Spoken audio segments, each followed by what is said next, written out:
Pourquoi donc j'ai décidé de rater une pâte à pizza napolitaine? La réponse est simple. Pour encore mieux t'aider à prendre conscience de tes erreurs et surtout te donner des pistes d'amélioration. Bienvenue dans cette vidéo, je suis Sergio, formateur professionnel dans les pizzas italiennes.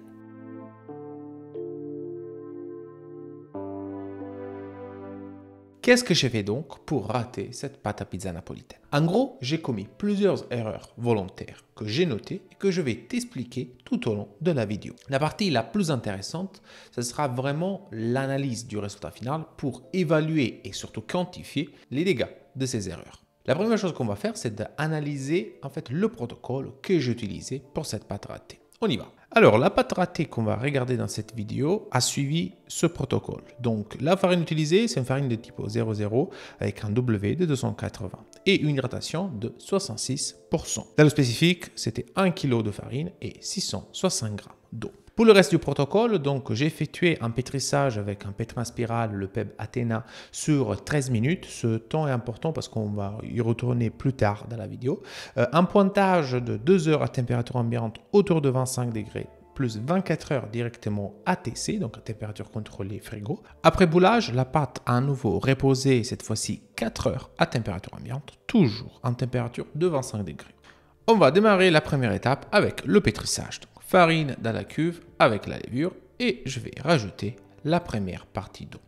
La première erreur que j'ai commis volontairement ici, c'était de ne pas mesurer et pas donc connaître la température de l'eau. Quel est le problème associé à cette erreur? C'est le fait de ne pas pouvoir contrôler la température de la pâte tout au long du pétrissage et surtout à la fin du pétrissage. La pâte va évoluer avec sa température en fonction de la température ambiante, bien évidemment, et surtout de la chaleur qui est transférée du pétrin à la pâte, mais je ne connais pas le point de démarrage de ma pâte à cause du fait que je n'ai pas mesuré la température de l'eau. Deuxième erreur, l'insertion de l'eau au long du pétrissage n'est pas maîtrisée. Qu'est-ce que ça veut dire? Ça veut dire que j'ai inséré l'eau sans vraiment diviser une première eau et une deuxième eau. Donc, pareil, ici, l'insertion était un peu de manière casuelle, sans vraiment une mesuration précise, ce qui amène aussi à un temps de pétrissage qui peut varier et qui peut aussi amener à un pétrissage non maîtrisé. Le fait d'avoir inséré l'eau de manière plutôt casuelle, donc sans une division précise de la première et la deuxième eau, m'amène aussi à avoir un temps de pétrissage qui peut être extrêmement variable. Et donc, une erreur que j'ai fait volontairement sur ce point, c'était de fixer le temps de pétrissage à 13 minutes. Donc, ce que j'ai fait, c'est que j'ai arrêté le pétrissage au bout de 13 minutes, peu importe le niveau du réseau du gluten. Comme je dis souvent, c'est le réseau du gluten qui doit nous indiquer si le pétrissage peut se terminer. Donc, dans ce cas, j'ai ignoré ce signe, mais j'ai plutôt arrêté, comme maintenant vous voyez dans la vidéo, le pétrissage après 13 minutes.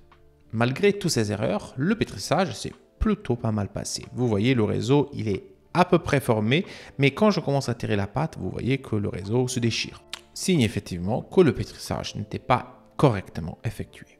Venons maintenant à la dernière erreur pour ce pétrissage. Et l'erreur que j'ai commise, c'était de ne pas mesurer volontairement la température de la pâte en fin de pétrissage. C'est là une erreur vraiment grave, dans le sens où ça me permet de ne pas savoir si j'ai bien géré les températures de mon pétrissage, mais surtout de ne pas savoir quel est le point de départ de la fermentation de ma pâte. Et du coup, je suis incapable de pouvoir adapter mon protocole et mon repos dans toutes les phases suivantes en fonction de cette température. Après les 2 heures à température ambiante et le repos de la pâte au frigo, c'est le moment de bouler la pâte. Voilà la pâte à la fin de sa pousse en pointage. Et pendant le boulage, l'erreur que j'ai commise, c'était de bouler un pâton de 300 g. Bien trop grande pour la taille de la pizza que je vais effectuer, donc 30 cm. La taille du pâton, doit être toujours choisie en fonction de la taille de la pizza qu'on va réaliser. Le choix du poids du pâton n'est pas quelque chose qu'on fait de manière arbitraire, selon nos envies, mais doit respecter des rapports de densité de pâte. Et donc pour 30 cm, il faut privilégier plutôt aux alentours de 250 à 260 g maximum. Et donc les 300 g vont nous donner un pâton avec trop de pâte. Comme j'indiquais pendant la présentation du protocole, après le boulage, les pâtons ont reposé 4 heures à température ambiante à une température de 25 degrés. Et ça, c'est une autre erreur dans ce protocole. Le choix de cet après est un choix incorrect parce que le temps, surtout pour une pizza napolitaine, est trop court pour donner le temps au pâton d'arriver à la bonne extensibilité. Et l'impact, on le verra plus tard. Après les 4 heures de repos à température ambiante, on est prêt pour l'étalage. La première chose qu'on va faire, c'est d'analyser au visuel les pâtons. L'analyse visuelle des pâtons nous dit beaucoup sur le protocole et sur le gluten qu'on a obtenu. Là, vous voyez un pâton qui a quand même une forme bien bombée, pas trop relaxée. Cette pâte nous donnera un gluten très tenace à l'étalage, comme vous allez voir dans un instant. Déjà, l'extraction du pâton, vous allez remarquer comme la pâte est vraiment très compacte. Très élastique, très forte, ok, très tendue on pourrait dire. Et une fois que je commence l'étalage dans la semoule de blé dur, je remarque cette ténacité de la pâte. Regardez, je rentre mes mains dans la pâte et le pâton reste pratiquement de la même taille. Il s'étale à peine. Ça, c'est un des premiers résultats de toutes ces erreurs qu'on a vues jusqu'à maintenant. Une pâte trop tenace à l'étalage. Je laisse une bonne partie de la vidéo de l'étalage parce que je trouve qu'il peut être très intéressant et très utile pour vous si vous vous retrouvez avec cette pâte. Okay? Donc vous voyez, à chaque fois que je passe avec mes mains, le pâton s'étale à peine. Il reste quand même plutôt petit, il y a plein de bulles un peu partout, même au centre. Ça, ce sont tous des signes d'une excessive ténacité. Je passe sur les points. Là, à ce moment, avec une pâte bien extensible, la gravité aurait juste étalé davantage la pâte. Mais ici, j'ai beaucoup de mal. Okay? J'ai vraiment du mal à gagner des centimètres. Vous allez voir dans quelques secondes, quand je vais la poser sur le plan de travail, la pâte a gagné très peu de centimètres. Et voilà. Vous voyez, la pâte est encore petite. Hein? On est à peine à 20 cm. Donc, je fais un nouveau passage sous les points en espérant vraiment de gagner encore quelques centimètres. Mais ce que je vais faire, c'est que je vais la étirer plutôt sur la pelle. Moment du garnissage, je vais effectuer une simple margherita. Mais même ici, j'ai choisi de faire une erreur. C'est là d'utiliser une mozzarella de bas de gamme. Donc, pas une mozzarella fior di latte. Et le résultat, vous allez le voir plus tard. Passage de la pizza sur la pelle. Et ici, j'arrive à étirer la pâte légèrement plus. On est toujours loin des 30 cm de la pelle, malgré le fait que ce soit un pâton de 300 grammes. Donc, je me contente d'une taille déjà petite, donc je pense autour de 28-27 cm. Je passe en cuisson et là, à nouveau erreur. Une cuisson trop rapide à trop haute température. Le temps de cuisson est trop court, 80 secondes, donc j'ai vraiment réglé le four au maximum pour réduire cette température. Et voilà le résultat final. La première chose qu'on remarque, c'est le fait d'avoir une pizza trop petite. Le fait d'avoir une pizza plus petite de la taille désirée est signe d'un gluten trop tenace, déséquilibré au niveau de son élasticité. Cela veut aussi dire qu'on va se retrouver avec des bords trop lourds. On va perdre l'effet de légèreté qu'on recherche dans les bords d'une napolitaine. Et pour vérifier ça, on va effectivement couper la pizza et analyser la section. Et voilà donc l'intérieur du bord. Donc vous voyez la quantité de pâte, on a mis très dense. On pourrait penser qu'on a des bords alvéolés légers vu leur dimension. Mais comme on a 300 g de pâte et une pizza très petite, on dirait à peine 25 cm, vous pouvez imaginer qu'on n'a pas du tout cette légèreté, mais une densité importante.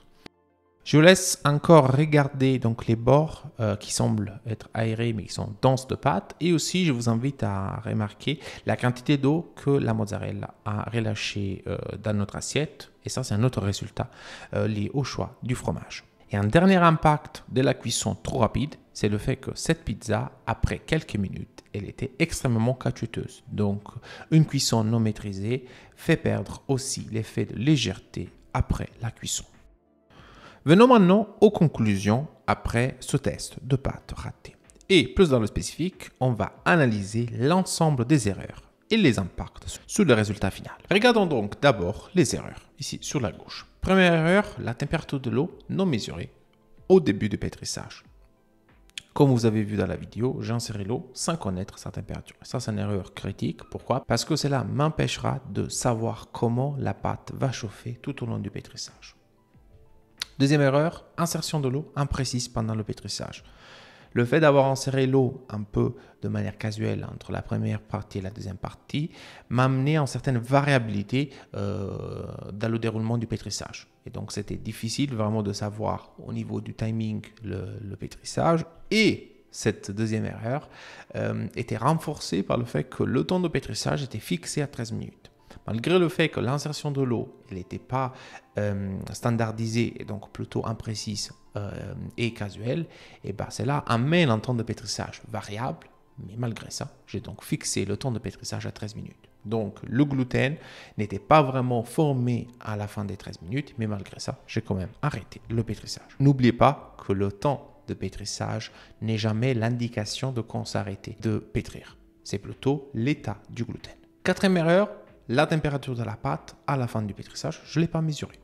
Et en connexion avec le premier erreur, cela m'a donné un manque de maîtrise absolue de la température de la pâte. Ne pas savoir à quelle température la pâte a terminé son pétrissage me rend aveugle dans le reste du pétrissage. Et ça, c'est un peu un erreur. Le prochain erreur, c'est connecté forcément au quatrième parce que le repos, du coup, n'a pas pu être adapté à les températures de la pâte. Et cela a forcément amené, comme on l'a vu à la fin de l'expérience, donc avec l'étalage de la pâte, un déséquilibre de l'élasticité du gluten. Sixième erreur, c'était la taille du pâton trop importante. J'ai choisi 300 grammes pour une pizza qui allait faire 30 cm. Donc un pâton trop grand, ce qui a impacté forcément la légèreté dans le résultat final, comme on va discuter dans un instant. Ensuite, l'après choisi dans ce protocole était trop court. 4 heures à température ambiante à 25 degrés est une option qui peut marcher dans certains cas, mais ici, avec un pétrissage, avec un pétrin et l'ensemble du protocole, ça amenait aussi à un déséquilibre au niveau de l'élasticité du gluten. Le temps de cuisson, comme on a discuté, était vraiment court, 90 secondes, donc une dizaine de secondes à moins de ce qui est conseillé pour une pizza napolitaine contemporaine à des hydratations moyennes au-delà de 65%. Bien évidemment, quand je parle de temps de cuisson, c'est aussi les températures qui étaient mal réglées. Donc ici, pour simplicité, j'ai juste indiqué le temps.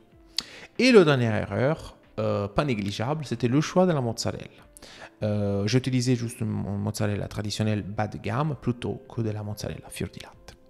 Regardons maintenant les défauts dans le résultat final. La première chose qu'on s'est aperçu, déjà en regardant les pâtons dans le bac, mais surtout en regardant l'étalage en soi, c'était le fait que j'ai obtenu une pâte trop tenace à l'étalage. Trop ténacité, donc extensibilité pas suffisante, ça m'a donné donc un étalage très difficile. La conséquence de cette ténacité importante, c'était le fait d'avoir une pizza qui était trop petite. L'assiette faisait 30 cm, je voulais avoir une pizza de 30 cm. J'ai terminé dans l'assiette avec une pizza qui devait faire 25-26 cm. Ensuite, l'épaisseur de la pâte était trop importante. Vous avez vu, quand j'ai pris la tranche de pizza, on a eu une belle épaisseur plutôt qu'une pâte fine typique de la napolitaine. Cette épaisseur vient du fait que la pâte était bien tenace. Donc, elle n'a pas pu se détendre à l'étalage facilement. Donc, elle est restée vraiment compacte et dense, ce qui me donne une épaisseur et surtout une perte de légèreté. La perte de légèreté, je l'ai aussi dans les bords qui sont denses. Vous avez vu la quantité de pâte, donc j'avais des gros bords pour penser que j'ai des bords alvéolés, donc que j'ai réussi le protocole. En réalité, le bord, il était dense, plein de pâte. Et ça, je l'ai forcément senti en bouche. Le résultat de ces deux derniers points, c'est le fait que la légèreté est complètement compromise. La pâte n'est pas légère. À la mâche, j'ai une pâte très épaisse, donc qui n'est pas agréable. Et en plus, quand j'arrive au bord, j'ai vraiment cette mâche importante. Le problème d'avoir choisi une cuisson pas adaptée à cette pâte, c'était aussi le fait de me retrouver avec une pâte caoutchouteuse à la fin. Donc ça, c'est pas quelque chose que je peux vous montrer, mais en bouche, effectivement, après 10-15 minutes, la pâte avait vraiment une texture pas agréable. La rétrogradation de l'amidon était très très vite, donc cette réaction qui amène l'amidon à sécher. Et du coup, je me suis retrouvé avec une pâte qui, avec cette cuisson rapide, n'était pas agréable en bouche. Et dernier point, lié à la mozzarella, vous avez vu dans l'assiette, on avait vraiment beaucoup d'eau. La mozzarella, avec beaucoup d'humidité à l'intérieur, a relâché cette eau en cuisson et vous avez vu le résultat. Après cette analyse technique du résultat final et surtout des erreurs de cette pâte ratée, on arrive à la fin de cette vidéo. Cette vidéo t'a donné sûrement beaucoup de pistes et d'idées pour mieux comprendre tes erreurs. Que tu sois amateur ou professionnel, la clé pour arriver au bon résultat, c'est de maîtriser le gluten. Et la maîtrise du gluten, tu l'obtiens quand tu choisis les bons ingrédients dans ta pâte, au niveau de la farine et de l'hydratation, mais surtout quand tu gères bien ton protocole. Si tu veux mieux comprendre comment gérer ton protocole et arriver avec régularité à la pâte que tu souhaites, un napolitain dans les Alpes est là pour toi. Ciao et bon appétit.